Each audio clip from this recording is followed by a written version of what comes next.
Rural Heritage TV is brought to you by Rural Heritage Magazine, a bi-monthly magazine featuring articles about farming and logging with draft animal power, small-scale diversified family farming and homesteading, and other aspects of our rich rural heritage. Rural Heritage Magazine, borrowing from yesterday to do the work of today.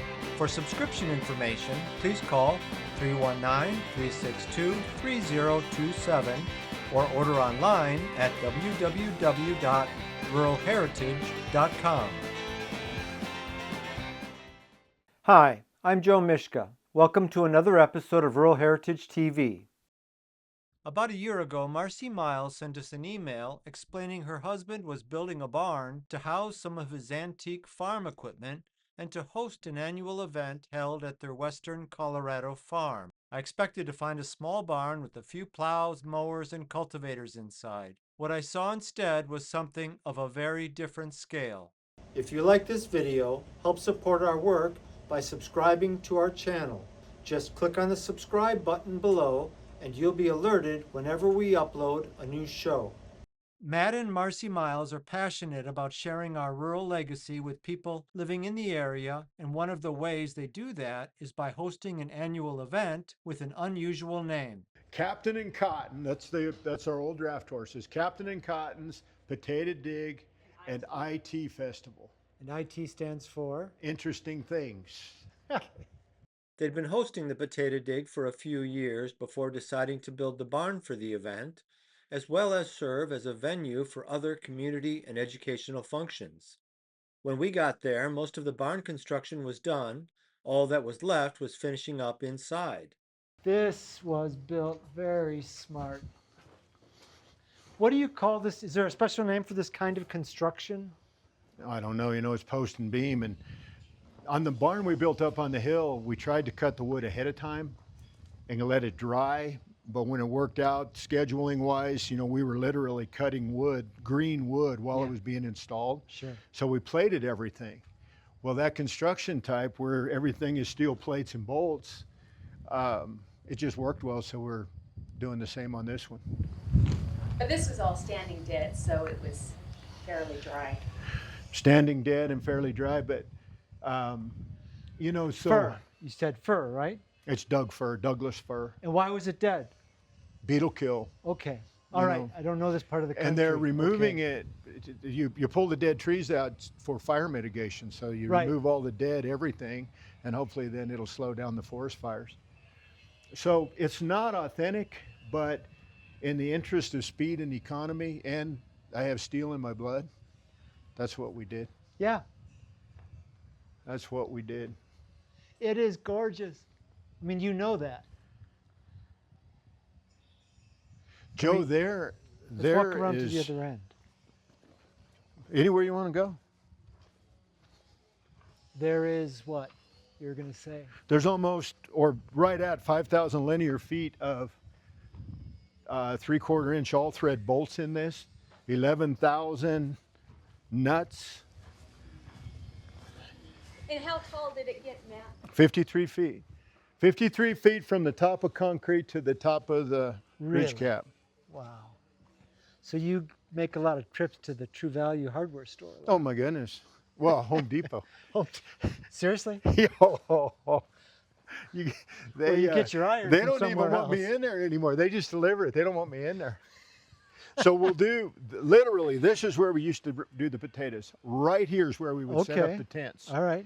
And so we built this thing where the tents would go, and out there is where we'll put the potatoes and the corn. We just took the oats off, I guess a week ago today we took the oats off of it. And your irrigation is right by that road. Well, this white pipe. Okay. We disassembled it and moved it out of the way to get the oats off, but that's assembled and it's got gates in it. It's called gated pipe. Okay. And you put it in the furrows.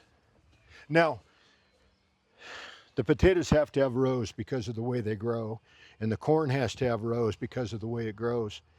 But draft horses, I really like sprinkling, like for hay and stuff, because then you don't have those big old horses stumbling over the furrows. You mean broadcasting, or you mean sprinkling the water? Sprinkling the water with a big rain gun. Yep.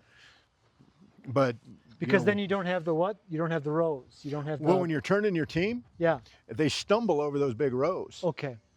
So I just try to do everything to be as nice to the horses as I can. And that's why you have dualies on a lot of your implements. Well, and that's just practicality, because when you're going, like when you're mowing hay with the furrows, you'll get that one tire in the furrow, and the drivability ruins, but it also it messes with your elevation.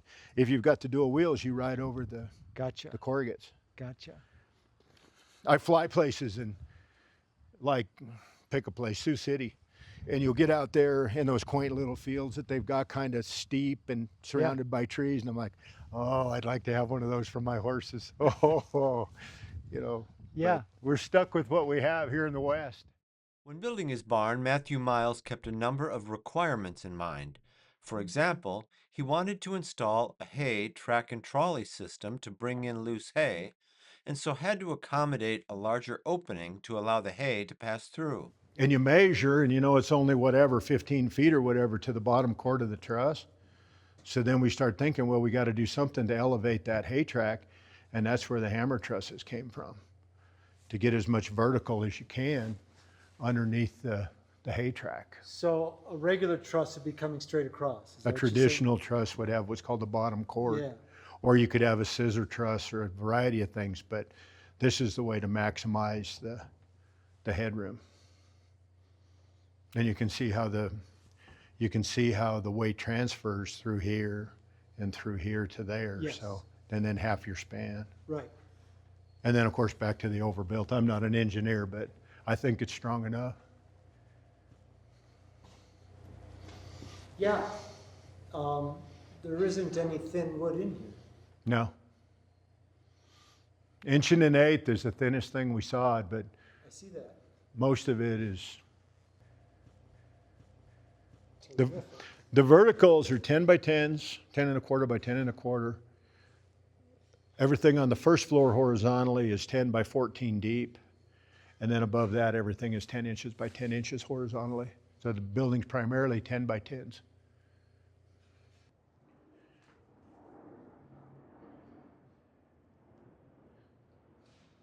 We'll line the walls and put the slanted bars over the grating over the windows so we don't get in trouble. Sure. Can we go up to the camera? Oh, that's where we're going. So Joe, we have a feed room, you know, because we prep our feed, and you know, you could say our horses are spoiled, but it's all, you know, keep your horses healthy so they can do a lot of profitable work. Oh, they won the lottery. Yes, it is. So that's your feed, and this is the tack room.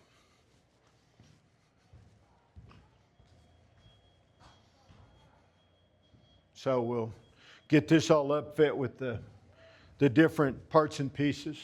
So you must have squirrels for that one cat of yours, but do you get a lot of other varmints, mice? No, but we've learned over the years how to train barn cats. You get a cat, basically a feral cat, and put in a pet carrier, and put in a space and feed and water it for a month in the pet carrier in the space. Open the door and continue to feed it, and they'll stay. We spay and neuter, so we don't have kittens, but we like to keep. There's always cats around, but there's nothing better than a true barn cat. Right. They just Right. Absolutely. zero. We feed them every day, but zero maintenance. And you know, knock on wood, you can't find a mouse or a sign of a mouse around here. So everything homemade, Joe. All this iron, all this wood. We bought the barn sashes, the window sashes. Right. Right. Home Depot. No, Menards. Menards. Okay. Menards. Okay. My uncle used to love Menards. Well, sure. So I called him up, and there's 250 window sashes in this building. If you can't buy it at Menards, you don't need it. So this timber is awesome. So if you look at the section, you've got the 4x10 floor joist, and then you've got 1.1 diagonally for shear in the building. There's no plywood in the building. And then there's 2.25 roughs on over the top of that. So that's this surface here is the driving surface for the horses. My goodness. And see, we've got the rail in for the hay trolley. Yeah. Yeah. You probably don't hear it when it rains. Does it rain? Do you get rain? Well, we put 2 inches of foam on the roof as a heat tempering. Okay. So I don't know. I haven't been in here. No, you won't. We don't get much rain. I mean, you got a lot of lumber up there. So Joe, look at this. So she and I are up here one night looking when it was framed, and the doors were supposed to be like that on that south end. But we figured that if we made them a little taller, we'd have views of the San Juan, see? A little taller. Twice as tall. So when the horses are up here getting hitched and whatnot, they can see the mountains, make them feel better and what have you. Yeah, because they're suffering. Wow. Yeah. Grandkids, so they don't go tumbling off. That's really smart. Yeah.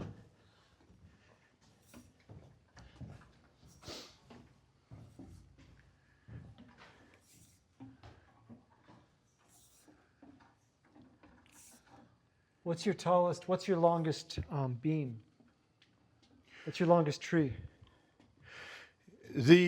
Our sawmill only cuts 21 feet. It's a 20-foot sawmill. We can only get 21 feet. So like these valleys that are 44 feet long are spliced. Okay.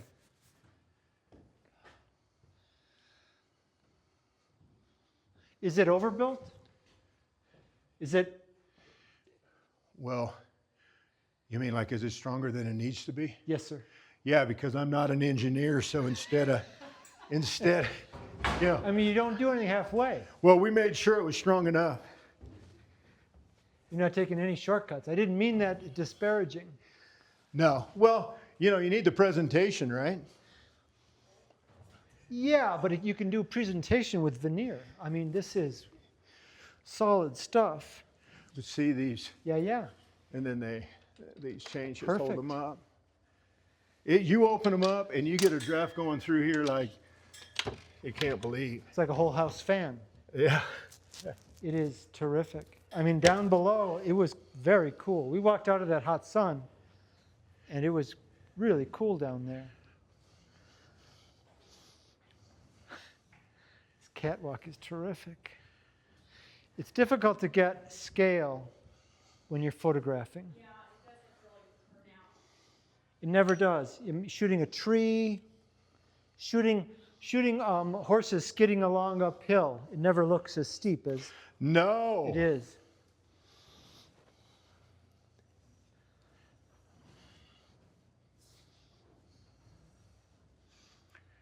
So now you jump across, huh? We just, Ladders over there eventually, it just hasn't happened yet. it's on the list. But you got to go down and come back up again.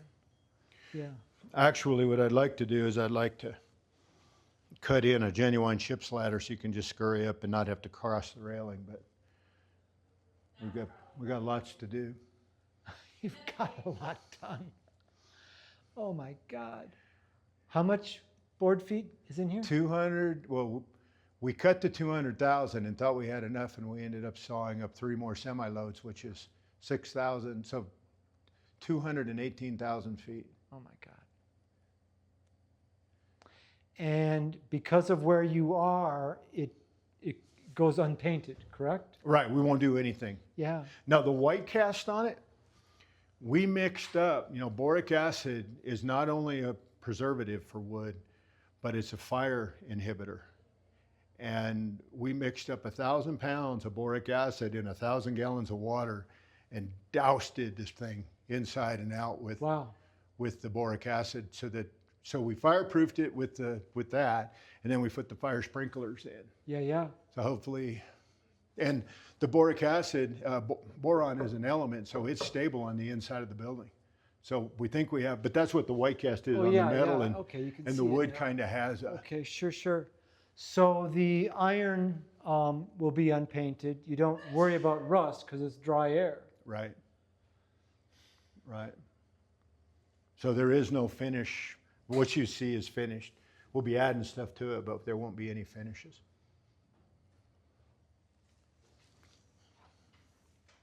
Well, I am definitely coming back. But see, Joe, you can see the bones of it, but think about when we start getting the period equipment in here. Yeah. And the big horses. Yeah. And the activity. We haven't shown you the root cellar yet. Okay. Under the ramp, we have a storage place for the potatoes and turnips. So the stone comes through here, Joe, through this breezeway. So the core isn't just all dirt, it's also a root cellar. Well, there's 3 feet of dirt over the root cellar and then however thick those walls are. So if you walk in there, and it hadn't had the door on, so it hasn't really cooled off that much. Of course. But it'll be just really cool and then warm in the winter. What are you going to put in here? Potatoes, turnips. Beets. His favorite thing. You don't like to eat beets? I ain't a beet man. I love beets. We'll have lots of beets. Maybe leave more potatoes for me. Yeah. Beets are a superfood. This is terrific. Beets will do everything. Beets are like magical. Yeah. Yeah. They'll also stain everything. It's gorgeous. So you'll have shelving in here. You'll have. Right. Oh, I forgot that. I got to get them guys to paint some of that. And the tap room. The feed room. I'm going to make wood shelving for period, but we're going to put steel shelving in here. Sure. We did a office project in Los Alamos, New Mexico, and when we remodeled this building, we got an ocean of steel shelving. We've got shelving forever. These are drains? What's that? Drains? Yeah, those are just go down into the gravel, just area drains. Terrific. The ones in the main barn are actually piped into the Terrific. Into the That's system. Really smart. People forget drains sometimes. So Joe, back to kind of the beginning. This is a wash bay, Right? and that's a real drain. Yep. And then this is kind of a clean area with the cooler. Uh-huh. And then With the cooler for meat, butchering. a meat locker. Yeah, when we were over next door, there's a smokehouse that we bring out with a forklift for the hogs and turkeys and stuff. But we try to do our own butchering. So in this, I'm going to make some fixtures, and we can, basically roll 1 cow, maybe 2, at a time in here on fixtures and cool them, Yeah. and then take them over right there and Cut 'em up. Cut them up. This isn't a freezer; it's just a cooler. Yep. Yep. Are these your animals? Or are you buying? Oh yeah. No, Marci's got a whole ton of jerseys. Actually, about 20 tons of jerseys. That's where the milk cows come from. That'll go in that little dairy. She'll take her Okay. nicest too. So Joe, everything in this barn is symmetrical. So these 4 points, there are 7 wood beams coming together in these 4 points halfway down the valleys. You got the post, you've got 3 intersectors, you have 2 valleys. Yep. And you don't realize that when you're building the model with your hot glue gun. So, the Amish, we had an Amish group out of West Cliff, Colorado come in and help us primarily with the framing. But I can't say enough good about how they put it together. Yeah. Yeah. With the chainsaws and Yeah. The steel doesn't hurt though either.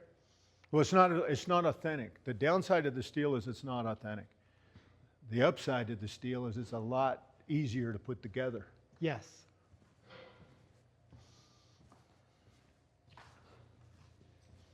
This will look a lot different in a year though. I can't wait.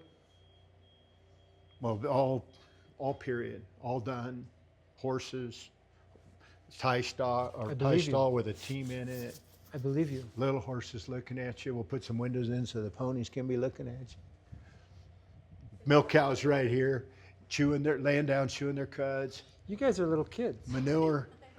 you know, litter carrier rolling back and forth, you know. It's wonderful to see your enthusiasm. It really is. And wanting to share it.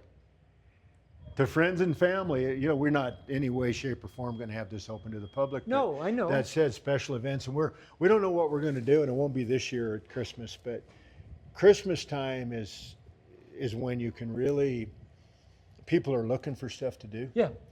And you know, we put a nativity scene in here, and we have some Christmas decorations and the big horses, and it's semi-warm. I mean, this is just, you know, have a afternoon event or a afternoon and evening event. This could be We really. usually volunteer at the botanical gardens and do the Garden of Lights, but I think we're done now. Get a sheep and a donkey, and you can have a live nativity scene. The real deal. Yeah. The real deal.